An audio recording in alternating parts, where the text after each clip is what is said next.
Meditation 1. The place where I suspect her spirit roams is not hard to find, though nobody goes there now. After a lifetime of living in the White City, so many people, and spending so much time reading the dusty books and parchments, I was not able to find the tale of her ultimate fate.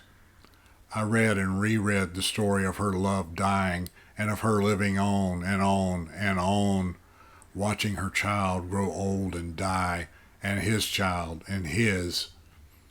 I imagine she visited her love's tomb as he sleeps eternally between his two great friends, possibly weeping over him, missing his warm embrace, his smile, his voice.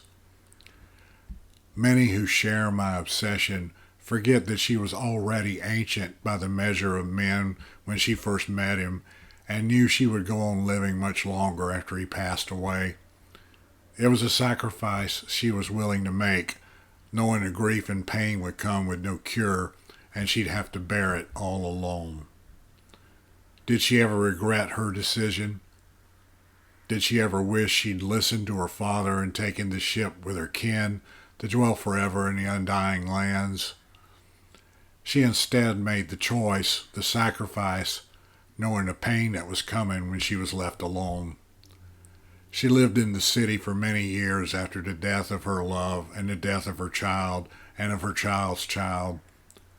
Finally, she grew tired of wandering the crowded streets, even though she was treated with great reverence. One night, she gathered what she needed and saddled her horse and went on her final voyage. She returned to the wood where she'd lived with her father, where she'd first met her love, where her father and her kin dwelt for uncounted centuries before moving on, sailing across the sea to the undying lands. Did she hear the echo of familiar voices there? Did she encounter the spirit of her love there? The spirit of her father, living now in the undying lands, would not roam the forest, but a shadow of his memory perhaps could be found. I found the forest leaving the homes, the structures, and workshops alone, the trees still respecting the essence of those who built this place. Rain and wind did their damage, though, and the age of the place can be felt. I explored the halls I'd only read about before, remembering the stories I'd read about this place, all the tales my grandfather would tell me and that I would read for myself. No, he'd never been there. His grandfather and his grandfather had never been there. It was uncounted decades, perhaps centuries, since men or anything like men had set foot there. Their history, our history, right there, faded a bit, but still visible to anyone who wants to see. Battles, wars, failures of courage, failures of strength, but the seeds of victory, the emerging wisps of a fair spirit that would finally emerge victorious.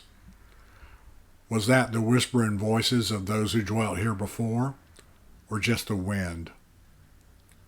I searched there for her, wondering if I would find her bones lying in a grove, or she simply faded away, growing more and more intangible until a slight breeze caused her to turn to dust and blow away.